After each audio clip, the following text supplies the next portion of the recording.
Simula tayo sa isang malaking tanong. Paano ba nabubuo ang isang kilusan na nakabase sa pananampalataya sa panahon natin ngayon?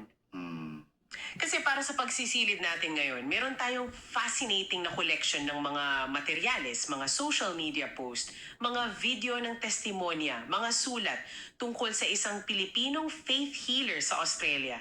Ang pangalan niya, Narciso Olalo. oo. At ang misyon natin dito, hindi lang para alamin kung sino siya. Ang gusto nating gawin ay himayin talaga yung anatomy ng kanyang sinasabing misyon. Paano niya binuo yung kwento? Ano yung mga mekanismo ng kapangyarihan niya? At paano to nag-resonate sa mga tagasunod niya? Eksakto.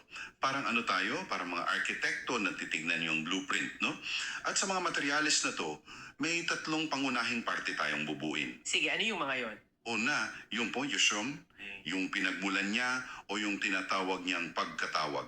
Pangalawa, yung mga haligi na nagpapatibay. Ito yung mga testimonya, yung mga himala, Yung mga pruweba? yung mga pruweba. At panghuli, yung pader, yung proteksyon niya, kung paano niya sinasagot yung mga kritiko. Diyan natin makikita yung buong larawan. Okay, okay. Ang ganda ng framework na yan. So, simulan natin sa pundasyon. Sino ba si Narciso Olalo ayon mismo sa kanya? Kasi yung unang napansin ko agad sa mga sulat niya, iniiwasan niya yung mga karaniwang titulo. Tama, tama. Hindi raw siya propeta, hindi rin siya mensahero. Oo. Meron siyang isang post na detalyadong yung sinabi na tinanong niya raw mismo ang Diyos. Sabi niya, ano po itatawag ninyo sa akin? Okay. At ang sagot daw sa kanya, ang tawag ko sa iyo ay calling. Calling. Calling. So, yung implikasyon niyan, malaki.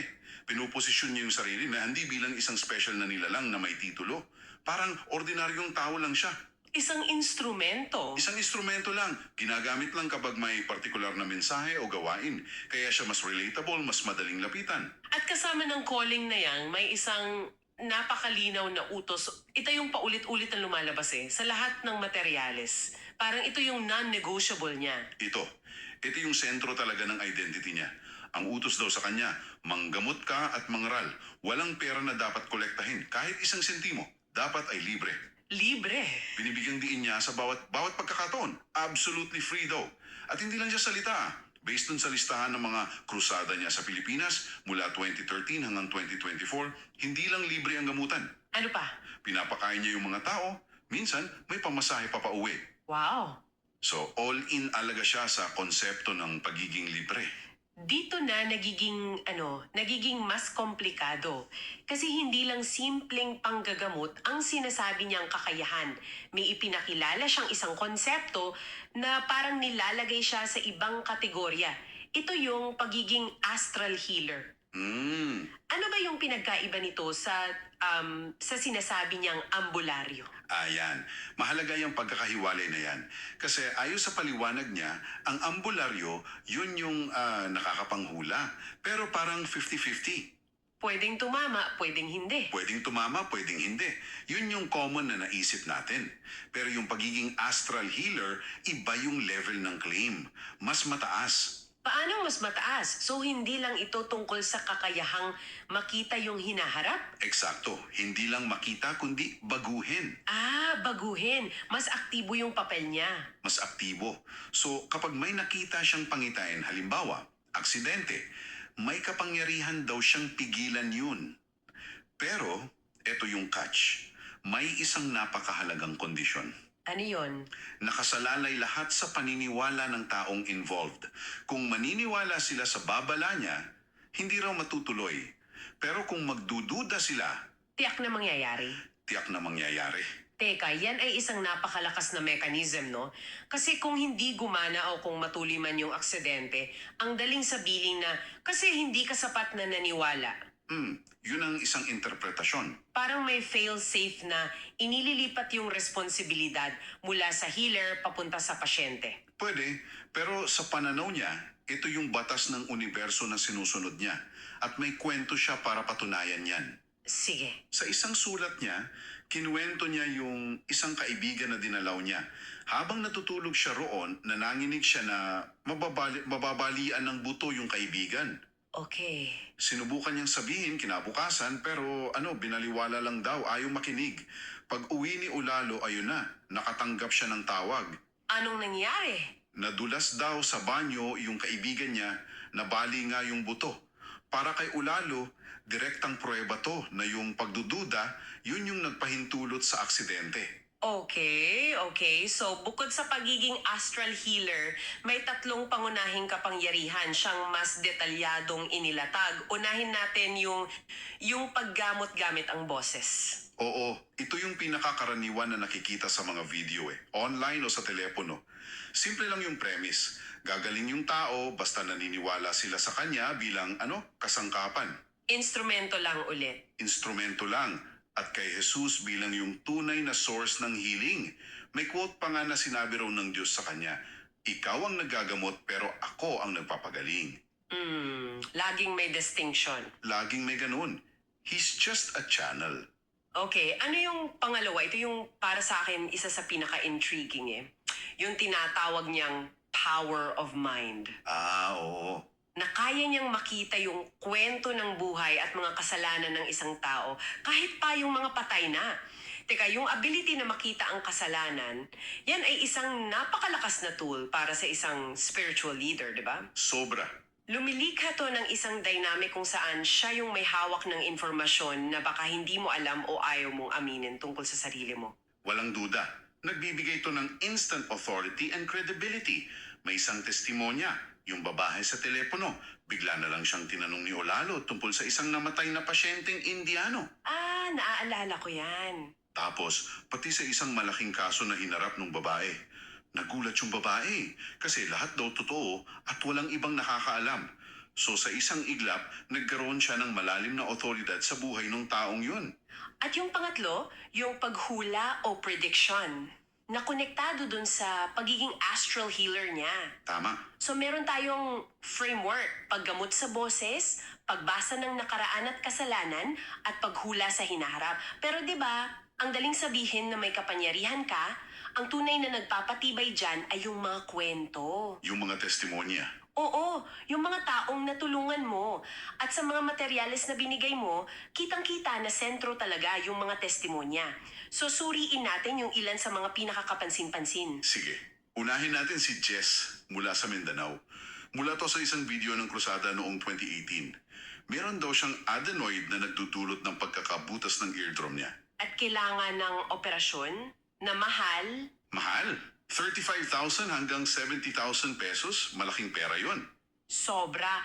So, ginamot siya ni Olalo online. Tapos, may kakaiba na nangyari. Oo, may lumabas daw na parang lamang loob mula sa kanang butas ng ilong niya.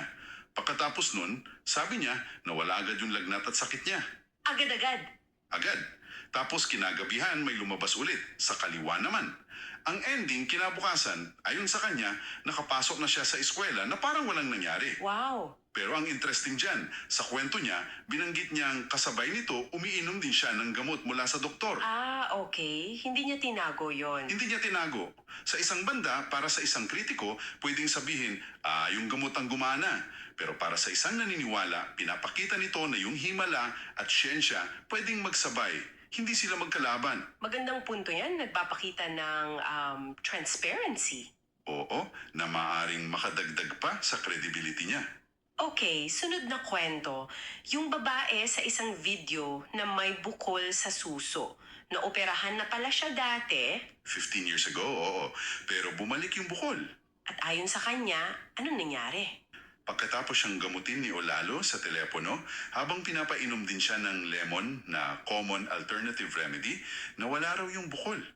Nawala na lang. At ang mas nakakamangha pa, sabi niya, pati yung kambal niya na may goiter at bukol din sa suso, nagsisimula na ring gumaling. At sa dulo ng tawag, nangyari yung isang mahalagang ritual. Yung Yung palitan? oo, malinaw na tinanong siya ni Olalo, magkano binayad nyo? At ang sagot ng babae, Wala kuya. Ito ay isang performance, no? Sa pinakamagandang kahulugan ng salita, pampublikong pagpapatibay ito ng brand niya. Sa bawat testimonya, hindi niya pinalalampas na ipaalala sa lahat na yung pundasyon ng misyon niya. Yung pagiging libre. ay nananatiling buo. It reinforces the core promise. Tama? At panghuli, siguro yung pinakadramatiko, yung kwento ni Fides sa Sydney, Australia. O yung fertility case. Fertility. Ilang buwan na raw nilang sinusubukang magkaanak pero bigo. Tapos isang araw pag sa isang pakikita, bigla na lang hinawakan ni Olalo yung tiyan ni Fides at sinabing, buntis ka.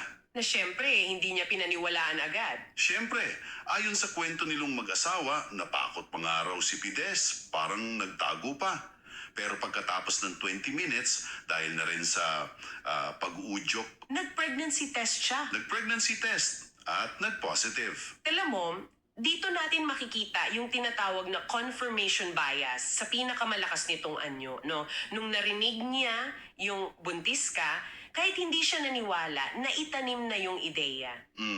Oo. Kaya nung nag-positive yung test, ano yung unang iisipin niya? Tama nga, si Olalo. Exactly. Pinapatibay nito yung paniniwala sa isang paraang napakalakas. At hindi pa doon natapos. Ay, meron pa! Bago pa man makita sa anumang ultrasound, sinabi na raw ni Olalo na babae ang magiging anak nila. At tama nga siya. Wow.